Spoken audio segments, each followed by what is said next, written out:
জ্যোতিষশাস্ত্রটা কি? জ্যোতিষশাস্ত্রটা কিভাবে এলো? ঋষিরা কিভাবে কোন কোন গ্রহকে পরস্পর স্থাপন করলেন, কেন করলেন, কি কারণে করলেন?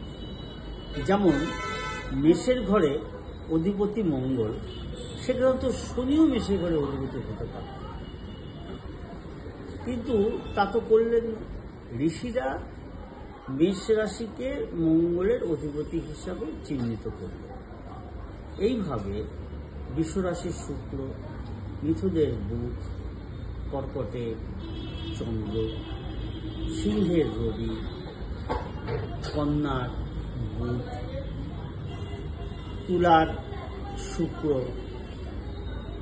বৃশ্চিকের মঙ্গল এবং ধনুর বৃহস্পতি, মকরের শনি, কুম্ভের শনি এবং মীনের বৃহস্পতি। তা এই যে মঙ্গলের দুটো ঘর, একটা অধিপতি হচ্ছে মেষ রাশির মঙ্গল, আর একটা হচ্ছে বৃশ্চিক রাশির মঙ্গল।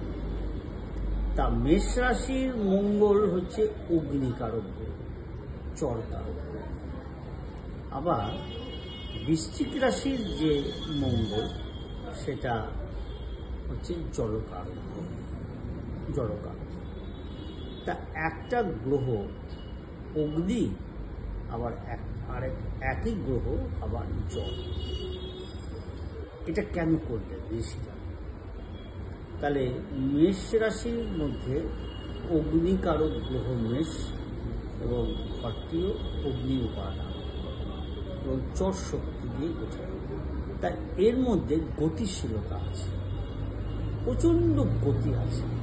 অর্থাৎ যে কোনো কাজ করার যে উৎসাহ, অনুপ্রেরণা, শক্তি, মন, ধীরতা, সাহস এই মেষ রাশির মঙ্গলের মধ্যে পাওয়া যায়।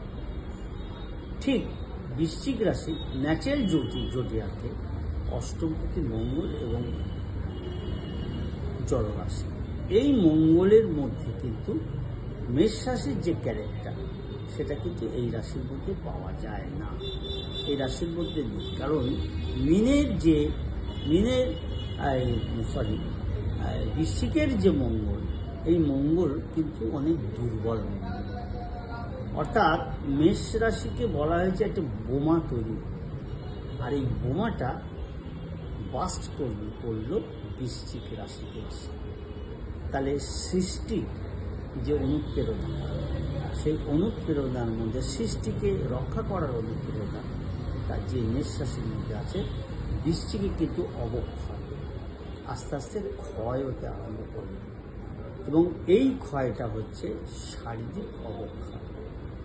ন্যাচারাল জোডিয়াকে লগ্নপতি মেষ, সপ্তমপতি শুক্র।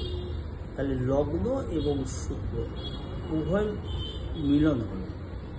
মিলন হয়ে ন্যাচারাল জোডিয়াকের অষ্টমপতি বৃহস্পতি থেকে মিলনের পর, স্বামী স্ত্রী মিলনের পর ব্যয় হতে আরম্ভ করবে।